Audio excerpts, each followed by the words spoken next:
Welcome to the Balance Hormone Solution podcast. If you're a woman, 35 plus, feeling exhausted, struggling to lose weight, and wondering where your libido went, this is for you.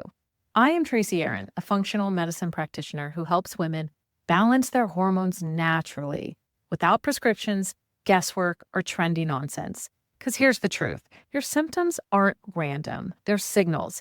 And if you know how to listen, you can fix the root cause and start feeling like yourself again. If you're ready for real solutions, let's get to it.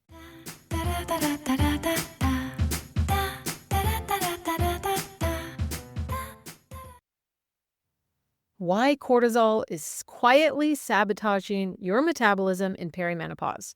If you're in your 40s and you feel like your body is more reactive than it used to be, more anxious, more wired, more tired, holding more belly fat, waking at 2 or 3 a.m., this episode is for you because today we're going to talk about cortisol. I don't want to talk about it in a dramatic, cortisol is toxic sort of way, but in a real physiological way. Because in perimenopause, cortisol becomes more influential than most women realize. And if it's chronically elevated, it can stall fat loss, impair thyroid function, disrupt sleep, and make everything feel harder. So first, cortisol is not the enemy. We must understand this. Cortisol gets a really bad rap online right now, but cortisol is not the enemy. It is essential. It regulates our blood sugar. It helps you wake up in the morning. It supports exercise performance. It keeps inflammation controlled. It helps you respond to stress. What it really does is it keeps you alive. It's a survival hormone. The issue, all in all, isn't cortisol. The issue is chronic elevation without stabilization. And perimenopause makes women far more vulnerable to that. So let's discuss why cortisol rises in perimenopause in the first place. Well, progesterone declines first in perimenopause.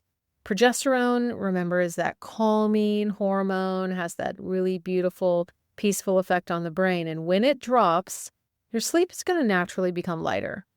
Maybe you see an increase in anxiety. Stress resilience decreases overall. But at the same time, estrogen is fluctuating unpredictably.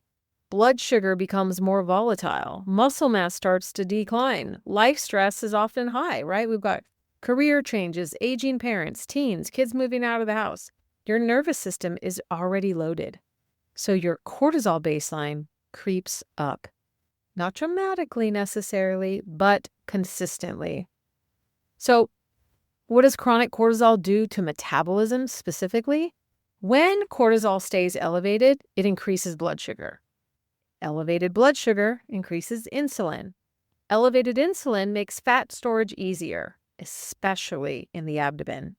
So cortisol is also breaking down muscle tissue, impairing the thyroid conversion from the inactive T4 to the active T3.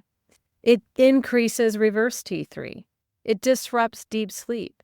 It increases cravings for quick carbs. Salty, crunchy, anyone?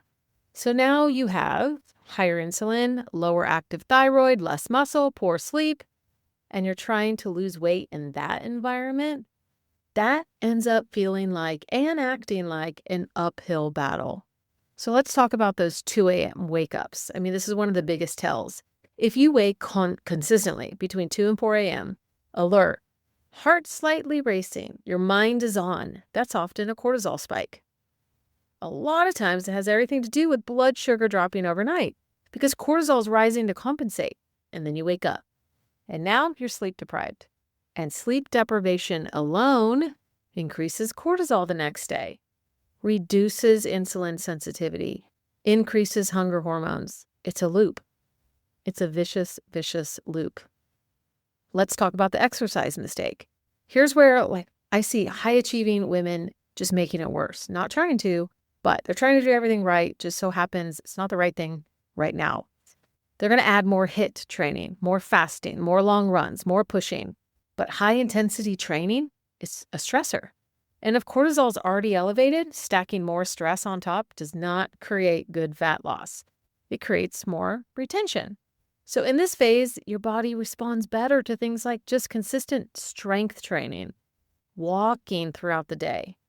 focusing on nutrition that will stabilize your blood sugar, nervous system regulation. I like to call this breathwork snacks throughout the day. We really need to get a hold of ourselves. Adequate fueling, not punishment. So how do you know if cortisol is in control? Well, look down. Do you have belly fat that wasn't there before? Feeling wired but tired? Those 2 to, 4 a.m. wake-ups? Crashing mid-afternoon, you need that chocolate or a cup of coffee, cravings for salt or sugar? Feeling overstimulated easily? Do you have difficulty relaxing? Heart rate slightly higher than it used to be? Well, this is not weakness. It's not just aging either. It's nervous system overload layering on the hormonal change. So what actually lowers cortisol? Not bubble baths, not just stress less, and definitely not just relax. But here's some quick wins. Eating enough protein at breakfast, and I'm talking 30 grams. If you're not writing it down, you really don't have any idea. Not skipping meals. Strength training over the chronic cardio cycle. Get morning light exposure. Stabilize your blood sugar. Get help if you don't know how to do this. Magnesium at night. Go to bed earlier. Reduce your overall training volume. Bring some rest days in. Say no more often. These are small shifts with a big impact. So, when cortisol stabilizes, our thyroid conversion, hormone improves. Insulin sensitivity improves. Sleep deepens. Cravings reduce. Belly fat becomes more responsive. Weight loss becomes possible, not because you're trying harder, but because your system feels safe again.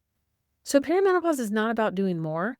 It's about being more strategic and often more restful, calmer.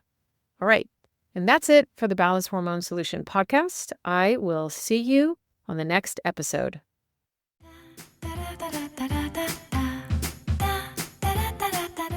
That's it for today's episode of the Balanced Hormone Solution podcast.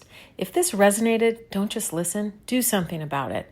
Make sure to subscribe so you don't miss what's coming next. And if you know another woman who's tired of feeling like a stranger in her own body, send her this way. For more support, check out the show notes. I've got resources to help you get started. Just remember, your body isn't broken. You just need the right tools. See you next time.